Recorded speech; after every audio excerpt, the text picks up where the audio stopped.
நடிகரை big pass விட்டு போன உடனே பிக் பாஸ் என்ன சொன்னாரு தெரியுமா? நீங்க ஒரு நல்ல போட்டியாளர், இங்க இருந்து போனது எனக்கு ரொம்ப கஷ்டமா இருக்குங்க அப்படிங்கிற மாதிரி சொல்றாங்க. எவ்வளவு டர்ட்டி கேம் விளையாடிட்டு லைவ்ல எவ்வளவு கேவலமா பண்ணிட்டு எப்படி பிக் பாஸ் இப்படி சொல்றாரு? அதே மாதிரி விஜய் சேதுபதி எஃப்ஜே அவர்களை கேள்வி கேட்கவே மாட்டேங்கிறாங்க. ரீசன் என்னன்னா, விஜய் சேதுபதிக்கும் எஃப்ஜேக்கும் முன்னாடியே பழக்கம் போல. அதனாலதான் கமருதன் பண்ற தப்புக்கு மட்டும் கேள்வி கேட்கறாங்க. திவாகர் தப்பு பண்ணாலும் அவர் பாவம் அப்படிங்கிற மாதிரி ஒரு ஸ்டாண்டர்ட கொண்டு வராங்க. சரி, இதெல்லாம் ஒரு பக்கம் இருக்கும் போது நம்ம போலி சாமியார் ஒருத்தர் இருக்காரு. அவர் என்ன தெரியுமா சொல்லிருக்காரு?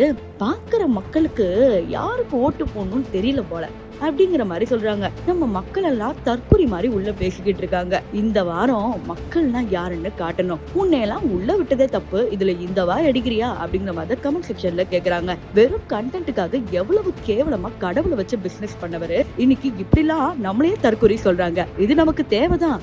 மீன் மெட்டீரியல் வளர்த்து விட்டோம்ல, அதுக்காக தான் வாங்குறோம். சரிங்க, இதெல்லாம் இருக்கட்டும். நம்ம வைல்ட் கார்டு கண்டெஸ்டன்ட் யாரு? வைல்ட் கார்டாவது நல்லபடியா கூட்டிட்டு வாங்க அப்படிங்கிற மாதிரி கேக்குறாங்களே, அது வேற யாரும் இல்லங்க, அமித் பார்கவ் தான் கன்ஃபார்ம் ஆகிருக்கு. இது கரெக்டான நியூஸா அப்படிங்கிறது இப்போ வரைக்கும் கொஞ்சம் டவுட்டா தான் இருக்கு. ஏன்னா நிறைய பேர் வைல்ட் கார்டுக்கு செலக்ட் ஆகிருக்காங்க. ஏதோ ஒரு விஷயத்தினால கடைசி நேரத்துல வேண்டான்னு சொல்லிடுறாங்களா? இது எதனால இந்த பிக் பாஸோட இந்த season full and full negative ஷேடா இருக்கிறதுனால நான் அடுத்த சீசன் வர இந்த சீசன் வர மாட்டேன் அப்படிங்கிற மாதிரி சொல்றாங்க. ஆனா அமித் பார்கவ் மட்டும் தான் இப்ப ஆல்ரெடி சீரியல் சான்சஸும் இல்ல, அதே மாதிரி படம் சான்சஸும் இல்ல. இப்ப நம்ம உள்ள போய் ஹீரோ மாதிரி ஏதாவது பண்ணா கண்டிப்பா நமக்கு வாய்ப்பு கிடைக்கும். ஆக்சுவலி அமித் பார்கவ் கேரக்டர் ரொம்ப நல்ல கேரக்டர் அப்படிங்கிறது நம்ம நிறைய பேருக்கு தெரியும். சீரியல்ஸ்ல நடிச்சாரு, படங்களில் நடிச்சாரு, சின்ன திரை ஷோஸ்ல வந்தாரு. அதன் பிறகு இவர் ஆளே காணோம்.